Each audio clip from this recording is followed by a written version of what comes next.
Assalamualaikum student, it's my first video for chapter number 1, lecture number 1, exercise 1.2. Now we will start exercise 1.1, question number 1. This question rationalize the denominator of the following. पहला सवाल है हमारे पास 13 divided by 4 plus √3. अब इसको हमने solve कैसे करना है, पहले तो हम इसको चेक करेंगे कि स्टेटमेंट हमें क्या दी गई है. Rationalise the denominator of the following, यानी कि कोई भी आपको डिनोमिनेटर दिया हो, आपने उस डिनोमिनेटर को लेना है, रैशनलाइज करना है उससे. और रैशनलाइज कैसे करते हैं, पहले हमने स्टेटमेंट देख लेते हैं.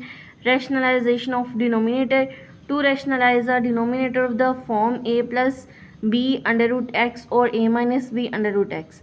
अब इस लाइन का मतलब क्या है, वो कह रहे हैं आपको डिनोमिनेटर चाहे a प्लस बी √x के फॉर्म में दिया हो या फिर a माइनस बी √x के फॉर्म में दिया हो. तो आपने क्या करना है, जिस भी फॉर्म में दिया हो इन दोनों में से आपने उसको मल्टीप्लाई करना है न्यूमरेटर और डिनोमिनेटर से. पहले तो इस फैक्टर का जो भी आपको डिनोमिनेटर में दिया हो, चाहे वो इस फॉर्म में हो चाहे वो इस फॉर्म में हो, हमेशा पहले उसका कॉन्जुगेट लेना है, फिर उसको न्यूमरेटर और डिनोमिनेटर से मल्टीप्लाई करना है. तो पहले तो हम इसके एग्जांपल्स देख लेते हैं, फिर आगे हम चलेंगे एक्सरसाइज की तरफ. 3 डिवाइडेड बाय √5 प्लस √2. अब देखें हमने क्या किया है, ये डिनोमिनेटर वाला जो फैक्टर था हमने इसको उठाया है, इसका कॉन्जुगेट लिया. कॉन्जुगेट का मतलब क्या है, कोई भी आपके पास साइन है उसको आपने चेंज करना है. जैसे ये दो नंबर्स हैं √5 √2, इन दोनों के दरमियान में एक साइन है प्लस. इसका कॉन्जुगेट का मतलब ये है कि इसका साइन चेंज करना है. अगर प्लस है तो माइनस कर दें, अगर माइनस है तो प्लस कर दें. उसका साइन चेंज करके उसको न्यूमरेटर और डिनोमिनेटर से मल्टीप्लाई कर दें. अब हमने कर दिया मल्टीप्लाई. अब ब्रैकेट का भी मतलब मल्टीप्लाई ही होता है. अब मल्टीप्लाई कहते हैं, मल्टीप्लाई एक्स की तरह भी शो होता है, ब्रैकेट भी मल्टीप्लाई को शो करता है. तो यहाँ पे हमने ब्रैकेट से शो किया और नीचे हमने फॉर्मूला लगाया है. ये आप इसको कंसीडर कर लें, ए है, ये बी है, ये ए है, ये बी है. तो हमारे पास एक फॉर्मूला था A square minus B square is equals to A minus B A plus B. ये आपने पढ़ा होगा. फिर आप देखेंगे ए प्लस बी और ये ए माइनस बी, हमने इसको क्लोज कर दिया ए स्क्वायर माइनस बी स्क्वायर. ए का होल स्क्वायर माइनस बी का होल स्क्वायर. स्क्वायर हमेशा स्क्वायर रूट से कैंसिल हो जाते हैं. फिर यहाँ पे भी स्क्वायर रूट से कैंसिल हो गया. अब देखें पीछे 5 - 2 बचा, ऊपर वाला हमने ऐसे रहने दिया. 5 - 3, 5 - 2 क्या होता है 3, 3 से कैंसिल हो गया. पीछे हमने इसको 3 को अंदर इसलिए नहीं था मल्टीप्लाई करवाया कि जब हम 5 को 2 से माइनस करते हैं तो हमारे पास 3 आ जाएगा. फिर 3 से कैंसिल हो जाएगा, बाकी जो बचता है आपके पास आंसर होता है. अब अगर हम यही देख लें सेम एग्जांपल इसी तरह, 3 divided by √5 minus √3 is equals to 3. फिर से आपने डिनोमिनेटर उठाया, ये आपके पास डिनोमिनेटर है, इसको आपने उठाया, इसका कॉन्जुगेट लिया यानी कि साइन चेंज किया. फिर आपने न्यूमरेटर और डिनोमिनेटर से मल्टीप्लाई करवा दिया.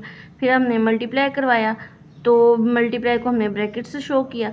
फिर जब हमने इसको ब्रैकेट से शो किया तो नीचे भी हमने फॉर्मूला लगाया ए minus B A plus B, उसको क्लोज कर दिया हमने ए स्क्वायर माइनस बी स्क्वायर में, यानी √5 होल की स्क्वायर माइनस √3 होल की स्क्वायर. स्क्वायर √ से कैंसिल हो जाता है हमेशा. और फिर हमारे पास क्या बचता है पीछे 5 - 3, 5 - 3 क्या आता है 2. और अब देखें ये 2 3 से कैंसिल नहीं हो रहा, तो इसको ना करें कैंसिल, ये ऐसे ही रहने दें. अब हम चलते हैं अपने एक्सरसाइज के क्वेश्चन की तरफ, जो कि है rationalise the denominator of the following. अब स्टार्ट करने लगे हम अपनी एक्सरसाइज का क्वेश्चन, जो कि कुछ ऐसे है. देखिए आपने फिर से क्या किया, आपने लिया 13. पहले तो आपने पूरा सवाल वैसे ही लिखा, 4 plus cube root square root 3. अब आपने इसका कॉन्जुगेट लेना है, कॉन्जुगेट लिया तो क्या निकला 4 माइनस √3. इसको न्यूमरेटर और डिनोमिनेटर से मल्टीप्लाई कर दें, कर दिया. अब इसको करें अब मैं इसको इकट्ठा करके लिखने लगी, दोनों अलग अलग लिखे हुए ना. 4 - √3 4 प्लस √3 4 प्लस 4 माइनस √3। अब ये देखें, मैंने ए को 4 को कंसीडर कर लिया ए, इसको मैंने कंसीडर कर लिया बी, इसको मैंने ए कंसीडर कर लिया, इसको मैंने बी कंसीडर कर लिया। जब मैंने इसको ए और बी कंसीडर किया तो यहाँ पे आप अगर ध्यान दें तो ये एक फॉर्मूला लगता है ए minus B A plus B, जो क्लोज हो जाता है ए स्क्वायर माइनस बी स्क्वायर। अब ये देखें, ये इसी फॉर्म में लिखा हुआ है ए प्लस बी ए माइनस बी। अब मैं इसको करने लगी हूँ क्लोज। 13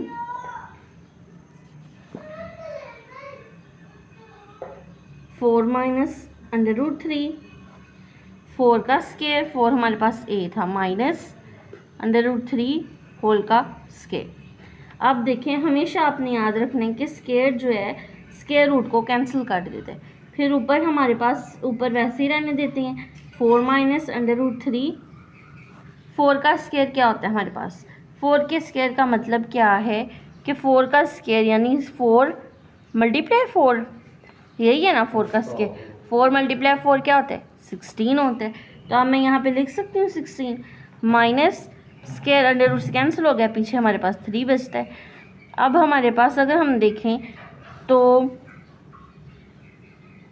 ऊपर वाला ऐसे ही रहने दें, 4 माइनस √3, 16 माइनस 3 क्या होता है 13। अब ये 13 से कैंसिल, पीछे क्या बचता है 4 माइनस √3, ये आपका आंसर है।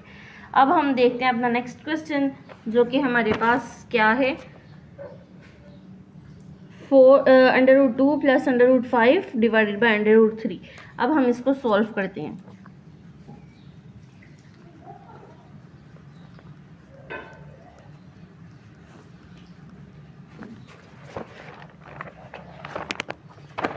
अगर आप पिछले सवाल में देखें तो इसमें हमारे पास 2 नंबर्स थे। पहली शर्त हमारे पास ये थी कि हमेशा डिनोमिनेटर को लेना है, उसका कॉन्जुगेट लेना है। तो यहाँ पे देखें कोई साइन ही नहीं है, प्लस माइनस, तो कैसे मैं कॉन्जुगेट लूँ। यहाँ पे नंबर ही एक है, तो मैंने क्या करना है, ऐसे ही मैंने इस नंबर को लेना है और डिनोमिनेटर और न्यूमरेटर से क्या करना है, मल्टीप्लाई कर देना है। पहले तो आप पूरा सवाल वैसे लिख लें, फिर आपने लिखा √3 मल्टीप्लाई √3। अगर मेरे पास यहाँ पे फॉर एग्जांपल कोई भी नंबर होता 1 प्लस या 1 माइनस, तो मैं क्या करती, इसका पूरी नंबर का कॉन्जुगेट लेती, 1 माइनस √3, उसको यहाँ पे भी मल्टीप्लाई करती, यहाँ पे भी मल्टीप्लाई करती। अब मेरे पास सिंगल नंबर है, कोई भी साइन नहीं है, तो मैं इसको ऐसे ही मल्टीप्लाई करने लगी हूँ √3। अब मैंने इसको मल्टीप्लाई कर दिया, √3 √2 प्लस √5 डिवाइडेड बाय, अब सेम वैल्यू है तो मैं इसका स्क्वायर लिखने लगी हूँ, √3 होल की स्क्वायर। स्क्वायर हमेशा √ से कैंसिल हो जाता है, नीचे क्या बचता है 3। आप देखेंगे इससे मल्टीप्लाई हो रहा है। बाज़ बच्चे जो हैं वो कंफ्यूज हो जाते हैं कि यहाँ पे स्क्वायर रूट है तो मुझे क्या करना पड़ेगा, इसका स्क्वायर लेना पड़ेगा। नहीं, ऐसा नहीं है। अगर मेरे पास 2 नंबर्स होते, √3 √3 या फिर √2 √2, तब मैं इनका स्क्वायर लेती ना। अब स्क्वायर रूट तो है, लेकिन स्क्वायर रूट के अंदर वैल्यूज़ डिफरेंट है, तो मुझे क्या करना पड़ेगा, इनको वैसे ही मल्टीप्लाई करना पड़ेगा।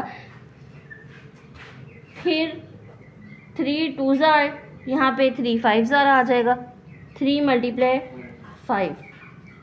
अब 3 2 ज़ार क्या आता है 6, 3 5 ज़ार क्या आता है 15 डिवाइडेड बाई 3।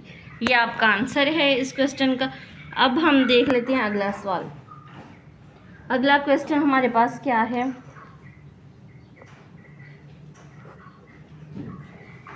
अब अगला क्वेश्चन हमें करना पड़ेगा, ये भी हमने वैसे ही सॉल्व करना है जैसे हमने पिछला सवाल किया। पहले आप पूरा सवाल लिख लें,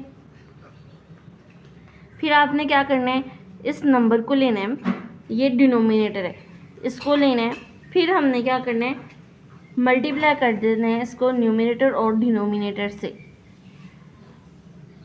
अब मैंने कर दिया मल्टीप्लाई। अब मैं इसको क्या करने लगी, मज़ीद इसको सॉल्व करने लगी हूँ, √2 - 1 डिवाइडेड बाई √5 होल की स्क्वायर। स्क्वायर क्यों लिया है, क्योंकि ये सेम नंबर्स थी इसलिए। अब मैंने स्क्वायर ले लिया। अब मेरे पास अब मैं इनको मल्टीप्लाई करने लगी हूँ। √5 मल्टीप्लाई √2 -1 मल्टीप्लाई √5। फिर ये स्क्वायर √ से कैंसिल हो गया, पीछे क्या बचता है 5। अब इसको मल्टीप्लाई कर दें, 5 × 2 क्या होता है √10 होता है, -1 मल्टीप्लाई √5 √5 आता है। कई बच्चे मिस्टेक करते हैं कि आप 2 × 1 करो तो क्या निकलता है 2 निकलता है, 2 × 3 × 1 करो तो क्या निकलता है 3। इसी तरह जब आप 1 को √ से मल्टीप्लाई करेंगे तो तब आपका √5 निकलेगा। आज का लेक्चर इतना ही, इंशाल्लाह कल हम पूरे करेंगे अपने क्वेश्चंस जो रिमेनिंग रह गए हैं 3। अगर आपको मेरी वीडियो पसंद आई है तो प्लीज़ इसको लाइक सब्सक्राइब करें चैनल को और अपने दोस्तों तक शेयर करें ताकि उनको लेक्चर की समझ आ सके। और अगर आपको कोई भी प्रॉब्लम हुई है लेक्चर में तो आप कमेंट कर सकते हैं, इंशाल्लाह मैं आपके कमेंट्स ज़रूर दूँगी।